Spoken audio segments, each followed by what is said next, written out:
मुकुटमणी पुंडलिक 33 कोटी देवनायक गोंधळ धारिती कौतुक एका जनाधरीनाची लेख गोंधळाई व जगदंबे गोंधळाई व जगदंबे गोंधळाई व जगदंबे असा गोंधळ आपण घालतो. आणि बघा आजपासून देवीची पूजा चालू आहे आणि आपलं पंचतत्वाचा गोंधळ आहे. 5 दिवस कीर्तन सोहळा आहे. 5व्या दिवशी काय आहे पंचतत्वाचा गोंधळ. पंचकर्मेंद्रिय पंचज्ञानेंद्रिय नागबाबा विचारला पाहिजे. नागबाबांनी ही जी अभंग या ठिकाणी जात असताना हिला दुसरं एक नाव आहे कोणतं भारुडे बघायचे ते भारुड आहे.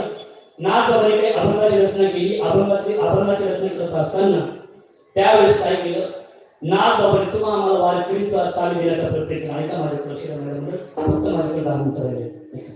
नागबाबांनी तुम्हाला आम्हाला वारकरी चाल देण्याचा प्रयत्न केला पण लोक कीर्तन आले नाही महाराज रामाला नाही आले भजनाला नाही आले.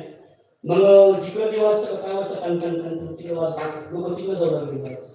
नागबाबांनी ऐकलं अरे तिकडे चाली जळलेले असतात तिकडे जळलेले चाली असतात. नागबाबांनी काय केलं थोड्या चाली बिलबी सोडून दिल्या. चाली नागबाबांनी बिलबी सोडून दिल्या आणि नागबाबांनी बघा त्याशी पलटी केली. काय ये साईड होती का आता बी साईड टाकली बी साईड आणि बी साईड नागबाबांनी टाकली का मग ती नागबाबांनी चालीमध्ये चेंज केलं जात्या चालीमध्ये चेंज केलं. आपण हरिपाठामध्ये चालायला करतो ना आपण आदिनाथ गुरु सकल शिवाचा मचिन तयाता मुख्य शिष्य मचिन तयाता. आता आशिका ऐकल्यावर हरिपाठाला कोण येतं महाराज महिला मंडळ येतात मुलं येतात. महिला मंडळ येतात तुम्हाला हरिपाठाला येऊन बसतात. महिला मंडळ असतात त्यापैकी मुलं पण असतात. मुलं कशामुळे असतात माहिती का मुलाला कीर्तनामध्ये चाली गुड लागत उठा जागे भारी स्मरण करा पंढरीनाथ कोण आवडत नाही महाराज. आणि इकडे रिमिस टाकून दिलं तरी रिमिस पोरं म्हणजे आज काहीतरी सरकार म्हणजे आज काहीतरी होणार की पोरं काय करतात मागे पोरं पुढे येतात. मग बघा वक्त्यांनी सगळा माल ठेवला पाहिजे बरं का महाराज. वक्त्यांनी सगळा माल ठेवला पाहिजे. मुलांचाही माल ठेवला पाहिजे. ज्येष्ठ वारकऱ्यांचा माल ठेवला पाहिजे. महिला मंडळ गेला ते पण माल ठेवला पाहिजे. त्याला वक्ता म्हणायचं. वक्ता जर म्हणलं का वक्त्याने जर ब्रह्माचा झाड उभा केला का डोळे झाकून कीर्तन केलं का पुढचे लोक सगळे उभून जातात महाराज. पुढचे लोक जाऊ द्या पण काल लोक रात्रीचा भरोसा नाही महाराज. असं होतं म्हणून तुम्हाला एकच सांगायचं जसे प्रसंग असतात तसं आपल्या जीवनामध्ये वागलं पाहिजे. आणि नागबाबांनी तेच केलं महाराज. नागबाबांनी चालीमध्ये बदल केला आणि चालीमध्ये बदल करत असताना बघा अनेक भारुड आहेत अनेक अभंग आहेत. त्यापैकी एकच भारुड तुम्हाला सांगतो बघा एकच ओ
साक्षात पंढरपूर आपल्या गावामध्ये वर्तवलं.